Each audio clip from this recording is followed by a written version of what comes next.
안녕하세요. 개인정보를 함부로 다뤘던 영화들을 오늘 살펴보려고 왔습니다, 여러분. 자, 오늘 범죄 영화의 전문가 김수미님, 그리고 다방면 영화의 전문가 이아름님, 그리고 구성원 대표로 박현주님이 오셨습니다. 어서 오세요. 안녕하세요. 반갑습니다. 안녕하세요. 정보보안팀 김수민입니다. 방금 저를 범죄영화 전문가라고 소개해 주셨는데 네. 사실은 범죄영화 전문가로 나온 것보다는 범죄영화 속에서 정보보안 관련된 장면들을 좀 소개해 드리려고 나왔습니다. 고맙습니다. 저도 수민님과 함께 영화들 속에서 정보보안 사례들을 공유해드리고자 나왔습니다. 아, 영화 너무 좋아하거든요. 벌써 너무 궁금해. 어떤 영화들이 오늘 여러분 소개를 해주실까? 그 전에 문제 하나 제가 드리고 가도록 하겠습니다.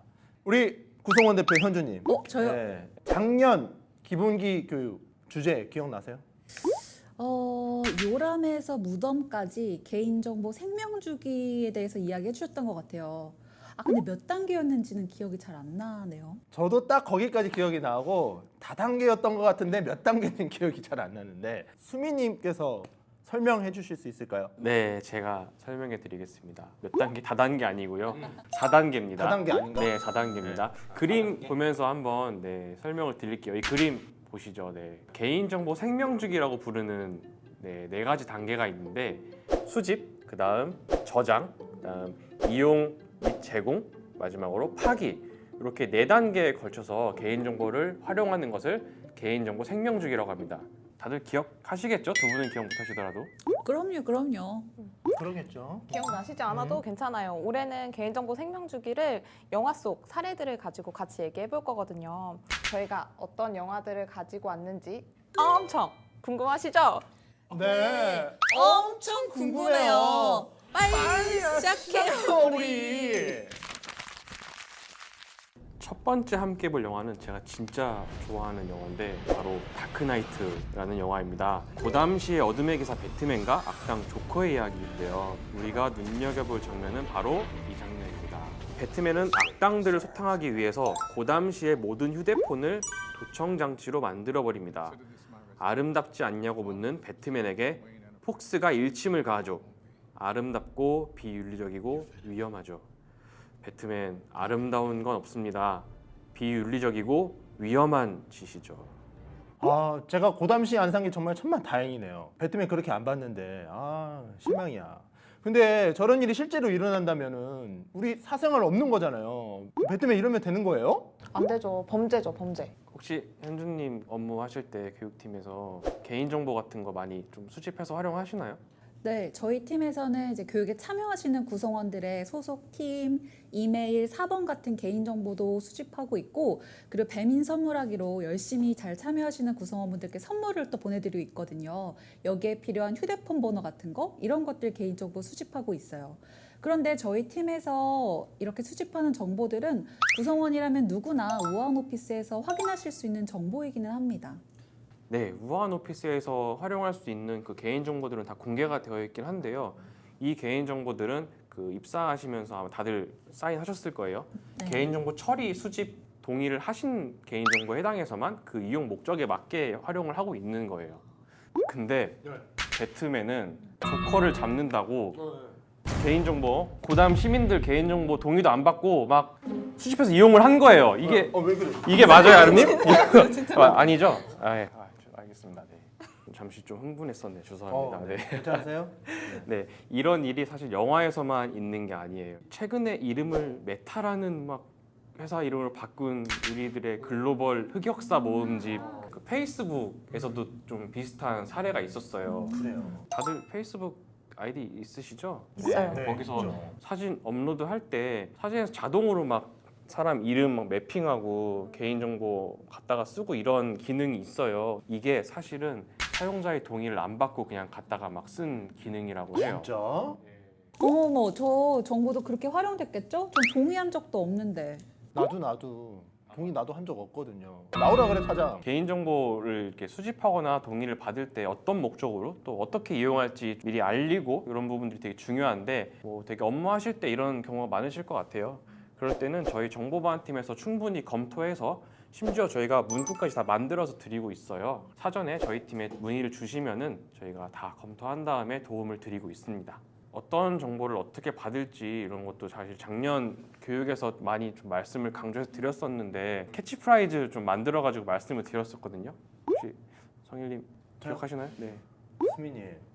I believe in you, I believe in your mind. 벌써 1년이 지났어요. 바쁘다 바빠 현대사회. 기억이 나질 않아요. 그럴 수 있어요, 성일님. 혹시 여러분들은 어떠세요? 기억나시나요? 기억나시면 채팅방에 써주세요. 그러면 은지님과 세나님이 정답을 맞추신 선착순 5분께 선물을 드릴 겁니다. 힌트를 좀 드릴까요? 필요한 땡땡땡, 필요한 땡땡땡땡. 필요한 땡땡땡, 필요한 땡땡땡땡. 네. 13자네요. 혹시 현주님 이제 기억이 나실까요? 저는 작년에 동현님께서 여러 번 말씀해 주셔서 기억이 나는 것 같아요. 캐치프레이즈의 정답은 필요한 시점에 필요한 최소한만 맞나요? 네, 정답입니다. 다들 현주님 정답 컨닝하셔도 좋으니까 선착순 5분께 뱀이 선물하기 얼마라고요? 5,000원. 네, 5,000원권 바로는 아니겠죠? 은지님, 세나님 5,000원 가능하시죠? 가능하다 하시네요. 다음 영화는 제가 준비했습니다. 스티븐 스필버그 감독의 레디 플레이어 원이라는 영화인데요. 오아시스라는 VR 가상현실을 지키기 위한 주인공 일행의 모험을 그린 SF 영화입니다. 그 중에서도 여러분께 보여드리고 싶은 장면은 다음 장면입니다. 주인공이 퀘스트를 깨나가는 과정에서 방해하는 악당이 나타나고 악당들은 오아시스 소유권을 갖기 위해서 무슨 짓이든 가리지 않고 하는데요. 이를 막기 위해 주인공은 악당의 VR 계정을 이용해야 했습니다. 악당의 VR을 이용하기 위해서는 비밀번호를 알아야만 하잖아요.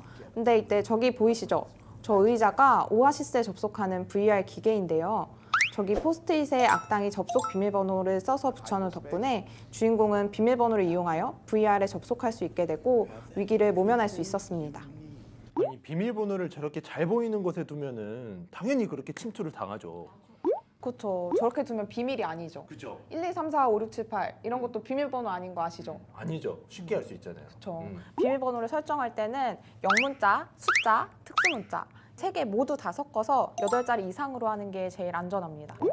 복잡하네요. 비밀번호 하니까 갑자기 생각났는데 성일님, 우리 작년에 기본기 교육 할 때 개인정보 파일 암호화 관련된 내용 기억나세요? 난 우리 집 현관 비밀번호 물어보는 줄 알고 깜짝 놀랐잖아요. 기억하죠, 기억해. 우리 인성 좋은 인성님께서 아주 열연을 해주셨거든요. 그때 연기해 주셨던 게 뭐였냐면 마케팅 대행사에 우리 고객의 정보를 넘기는데 암호를 설정하지 않으셨어. 맞아요. 인성 참 좋으신데. 맞아. 성일님, 그 파일 암호화 잘 지키고 계세요? 저는 잘 지키고 있죠. 궁금해요? 알려드릴까요? 궁금합니다. 파일로 가서 정보로 가서 암호 설정. 파일 정보 암호 파정함 탁탁탁. 시원하다. 네, 역시 성일님 이거 사실 진짜 귀찮은 거거든요. 업무할 때 이거 파일 열 때마다 막 비밀번호 쳐야 되지 뭐 귀찮아요. 다른 사람 보내줄 때 비밀번호 알려줘야 되지. 맞아. 그래도 우리 구성원분들은 잘 지키고 계실 거라고 저는 믿고 있습니다. 네. 파일을 저장할 때 비밀번호를 걸어서 저장하는 것도 중요하지만 아예 개인정보가 담긴 파일이라면 저장을 안 하는 방법도 있어요. 그래서 되도록이면 개인정보가 담긴 파일은 저장하지 않고 필요하다면 저장할 때 꼭 비밀번호를 설정해야 되는 거 잊지 마세요. 다음으로 소개드릴 영화는 바로 숨은 명작 조작된 도시입니다. 게임 속에서는 완벽한 리더지만 현실에서는 평범한 백수인 주인공이 우연히 PC방에서 휴대폰을 찾아달라는 낯선 여자의 전화를 받게 된 후 그녀를 잔인하게 살해한 범인으로 몰리게 되면서 누명을 풀기 위해 조작된 세상에 맞서는 액션, 범죄 영화입니다. 제목만 듣고도 어떤 문제가 있었을지 추측이 막 되는데요. 조작된 도시니까 막 이 정보 저 정보 막 이렇게 저렇게 마구마구 조작하는 거 아니에요? 네, 비슷해요. 우리가 함께 볼 장면은 바로 여기입니다. 조작된 사건의 실체를 파헤치기 위해 이용자의 동의 없이 불법으로 수집한 개인정보를 무분별하게 사용하는 모습입니다. 저도 최근에 제 동의를 받지 않은 스팸 문자, 대출 상담 전화를 되게 여러 번 받았어요. 이런 것들이 바로 무분별한 정보 이용 사례인 거죠? 보험, 대출, 스팸 문자. 뭐, 네, 이런 데다가 정보를 뭐 제공한 적도 없고 맞아요. 동의한 적도 없는데 하루에도 몇 번씩 문자나 막 전화가 오고 너무 귀찮아요. 그러죠. 네. 핸드폰 던질 뻔했어요. 그렇죠. 여기서 중요한 점은 네. 개인 정보를 수집할 때 수집하기 전에 동의를 꼭 받아야 되는 게 있고요. 그리고 꼭 이용 목적에 따라서만 동의를 받아야 되는 게 있어요. 개인 정보는 동의받는 목적에 따라서만 이용을 해야 되는데요. 예를 들어서 주문 정보 같은 경우에 주문 정보를 배달 목적으로만 동의를 받았다 이러면은 꼭 배달 목적으로만 개인 정보를 이용해야 됩니다. 정보를 수집할 때는 그러니까 목적을 명확하게 설명을 해야 되고 동의를 받아야 되고 동의받은 목적으로만 이용해 주세요. 성일님이 진짜 제가 말씀드리고 싶었던 거를 딱 콕 꼬집어가지고 잘 말씀해 주셨는데요. 맞습니다. 사실 이게 영화에서만 이런 사례가 있는 게 아니라서 한번 비슷한 사례, 실제 사례 한번 말씀을 드려볼게요. 오, 현실에서? 네, 현실에서 스캐터랩이라는 AI 기술 회사라고 혹시 들어보셨나요? 못 들어봤는데. 그렇죠, 좀 생소하죠. 네. 네, 스캐터랩이라고 하면 다들 모르시는데 AI 챗봇 이루다라고 들어보셨어요? 들어봤어요. 네. 들어봤어요. 아니요? 이루다라는 챗봇을 서비스하는 회사예요. 근데 이 회사가 이루다라는 챗봇을 서비스하기 전에 연애 패턴 막 분석해주는 그런 앱을 서비스했었는데 그 앱의 동작 원리가 뭐냐면은 제가 만약에 그 앱을 쓸 때 카톡을 막 복사하거나 카톡 내용을 그 앱에 집어넣잖아요. 대화 내용을 막 분석하고 어머나. 이 사람이 뭐 나를 좋아하는지 아니면은 뭐 우리 점수가 연애 점수가 몇 점인지 막 이런 거를 서비스해주는 앱이었는데 되게 솔깃하잖아요. 그래서 그러게. 사용자가 되게 많았어요. 이걸로 쌓인 카톡 정보가 얼마나 많겠어요. 근데 이 카톡 정보를 동의 이용 그런 아무런 그런 거 없이 그 이루다라는 챗봇에다가 바로 적용을 해버린 거예요. 개인정보 삭제나 암호화 이런 것도 안 하고. 본인 목적만 이뤘네요. 이루다. 만약에 제 카톡 내용을 성일님과 AI 이루다가 이야기할 때 막 제 개인정보를 막 갖다 막 쓴 거죠. 이루다가. 어, 좀 대단하죠. 아니 근데 그럼 개인정보 그 카톡 대화가 그대로 노출되었다는 거잖아요. 그래서 이게 또 꼭 영화뿐만 아니라 현실에서도 이런 게 있으니까 항상 개인정보 업무하실 때 이런 부분 경각심을 가지고 네, 업무를 하셨으면 좋겠다는 뜻에서 이렇게 영화를 소개해드려봤습니다. 아주 중요한 말씀을 해주셨네요. 너무 고맙습니다. 그리고 개인정보를 이용하다 보면은 우리가 이용하는 개인정보를 다른 업체에 제공해야 되는 경우도 발생할 수 있잖아요. 맞아요. 제공하기 전에 정보 주체에게 개인정보 제공을 하겠다라는 동의를 받거나 미리 알려줘야 돼요. 근데 그런 거 없이 이제 하면 문제가 되거든요. 혹시 엠번방 조주빈 기억하시나요? 기억은 하는데 정말 생각하기도 싫은 끔찍한 사건인 것 같아요. 조주빈이 피해자들의 개인정보를 이용해서 막 협박하고 그랬었잖아요. 근데 그게 알고 보니까 송파구에서 근무하던 공익근무요원이 그 개인정보를 빼내가지고 조주빈한테 준 거예요. 우리 회사에 있는 그 송파요? 송파. 나 송파 그 주소 송파로 돼 있는데. 저도 근데 그 기사 봤어요. 그 기사 보니까 뭐라더라? 담당 공무원의 공인인증서를 가지고 개인정보에 접근을 했다고. 이거 말도 안 되는 일이. 맞아요. 이게 개인정보에 쉽게 접근을 할 수 있었다라는 것도 이제 문제가 되지만 이 개인정보를 제공할 때 정부 주체의 동의 없이 이제 제공을 한 거잖아요. 그러면 그거는 개인정보 유출에 해당하거든요. 그래서 우리는 이제 개인정보를 누군가에게 제공해야 된다 하면 정부 주체에게 제공 동의를 받을 수 있도록 하거나 혹은 이용할 때도 권한이 필요한 사람만, 업무에 필요한 사람만 권한 관리를 해서 볼 수 있도록 해야 됩니다. 네, 맞아요. 그래서 저희 팀에서도 구글 공유 문서함은 딱 저희 팀만 볼 수 있고 업무에 정말 필요하신 구성 업무들께만 추가로 권한을 드리고 있어요. 그리고 이제 구글 문서 공유함에 뷰어나 소유자, 편집자 이렇게 여러 가지 옵션들이 있기 때문에 업무의 목적과 필요에 따라서 다르게 사용을 하고 있습니다. 그리고 개인정보가 있는 파일은 다운로드 받을 때 꼭 암호 설정도 하고 있어요.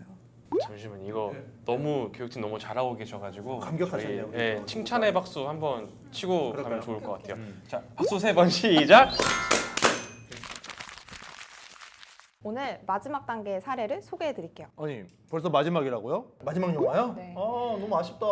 개인정보 생명주기를 영화로 소개하니까 시간이 금방 가죠. 마지막 영화는 맞춰보세요. 무궁화 꽃이 피었을 때. 그거 문어. 문화 아니에요. 나의 문어 선생님. 문화 아니에요. 그 영이 나오는 영화, 넷플릭스에서 나오자마자 전 세계 1위 했던 그 영화 말씀하시는 거죠? 네, 바로 오징어 게임입니다. 456억 원의 상금이 걸린 그 게임에 참가자들이 참여해서 최후의 승자가 되기 위해서 목숨을 걸고 극한의 게임을 하는 그런 이야기입니다. 이 중에서도 개인정보 생명주기 중에 파기를 좀 설명할 수 있는 영상이 있어서 제가 가져와 봤어요.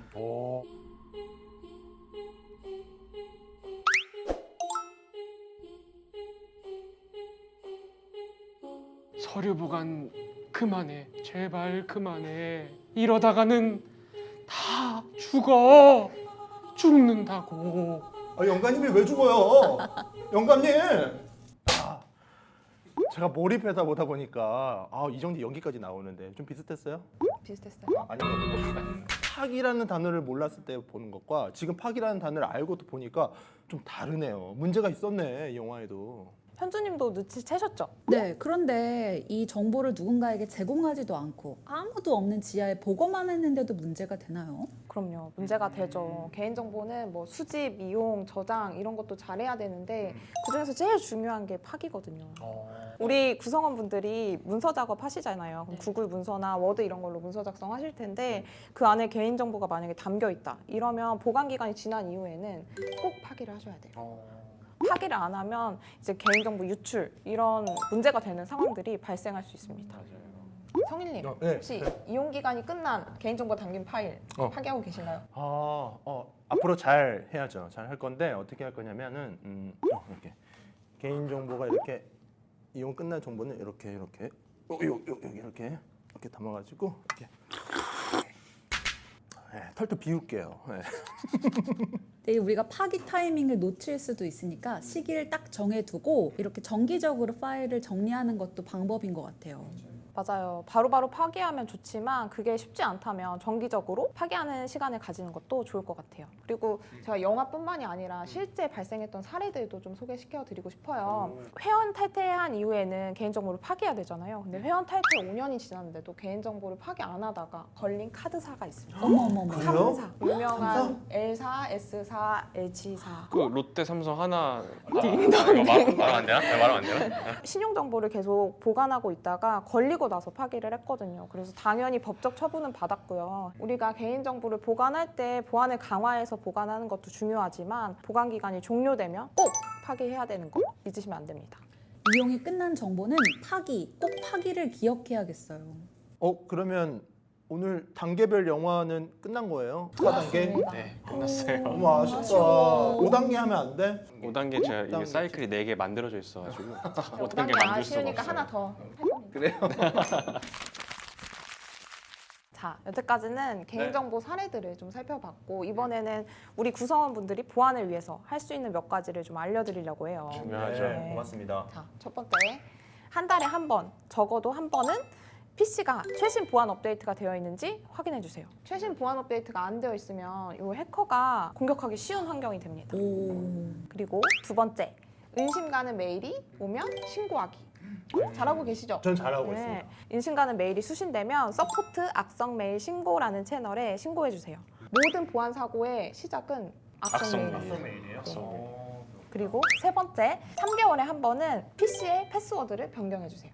패스워드는 길고 복잡할수록 안전합니다. 뭐 1, 2, 3, 4 이런 거는 프로그램 이용하면 3초면 뚫려요. 제가 또 하나 또 말씀드리고 싶은데 아름님 회사 근속 몇 년이나 되셨죠? 이제 5년이 다 돼갑니다. 5년 동안 아무리 신경 썼어도 PC에 개인 정보가 남아 있을 수도 있어요. 내가 모르는 개인 정보가. 예. 내가 모르는 개인 정보를 어떻게 PC에서 한번 검색해서 찾아줄 수 있는 프로그램이 있어요. 그런 게 있어요? 네. 우와. 프라이버시 아이라는 프로그램인데요. 이용하시면은 내 PC에 어떤 개인 정보가 몇 건이나 있는지, 어떤 파일에 있는지 한번 찾아보실 수가 있습니다. 이거 어디서 다운받아서 설치해요? 무한 오피스에 게시판에 거기 정보보 게시판 가시면은 아마 거기 네 확실해요? 공지가 확실해? 되어 있어요. 확실해? 내 눈을 바라봐. 내 눈을 바라봐. 너는 아마 네, 있을 거예요. 그래요. 알았어요. 아름님께서 말씀해주신 그 세 가지 것들 있잖아요. 저는 다행히도 잘 지키고 있는 것 같습니다. 성일처럼 좀 이렇게 잘 지켜주고 계신 우리 우아한 구성원분들이 계셔가지고 저희가 좀 유지하고 있는 보안 인증이 있는데요. 바로 ISMS랑 ISO 27001이라는 보안 인증이 있습니다. 이 두 가지 보안 인증을 유지하려면은 매년 심사를 받아가지고 통과를 해야지만 요거를 유지를 시켜주고 있어요. 매년이요? 네, 근데 이게 뭐 저희 팀이나 특정 서비스하는 부서만 잘한다고 이렇게 인증 유지할 수 있는 게 아니고 우리 회사의 우아한 구성원분들 모두가 같이 도와주시고 항상 정보 보안을 지켜주셔야지만 유지가 가능한 거라고 좀 말씀을 드리고 맞아요. 싶어요. 그리고 항상 업무하실 때 정보 보안 유의하시면서 첫 번째로 좀 생각해 주시고 업무해 주시면 정말 좋을 것 같습니다. 우리 구성원들한테 한번 약속 한번 받을까요? 좋아요, 좋아요. 자, 약속! 개인정보 생명주기 단계별 꼭 지키기 제가 한번 읊어보겠습니다. 첫 번째 수집. 필요한 시점에 필요한 최소한만 꼭 동의를 받아서 그러면은 두 번째 저장. 개인정보가 담긴 파일은 비밀번호를 설정해야 됩니다. 세 번째, 이용 및 제공. 동의를 받은 목적으로만 제공이 필요한 사람에게만. 자, 마지막 마지막. 파기. 이용이 끝난 정보는 땅 파기해서 집어넣고 삭제. 땅 파기 삭제. 오, 이거 파기. 수능 외우는 느낌. 땅 파기 삭제. 이렇게 여기까지 살아왔지 내가. 자, 오늘 개인정보 보호에 관련해서 우리 패널 분들과 함께 알아보았습니다. 우리 아름님, 수민님, 현주님 오늘 너무 고마웠어요. 네, 저 우리 즐거웠습니다. 즐거웠어요? 네. 괜찮았어요? 의미 있는 시간이었던 것 같아요. 의미 있는 시간이었고요. 자, 그럼 스튜디오에 은지님, 세나님 나와주세요. 모두 안녕.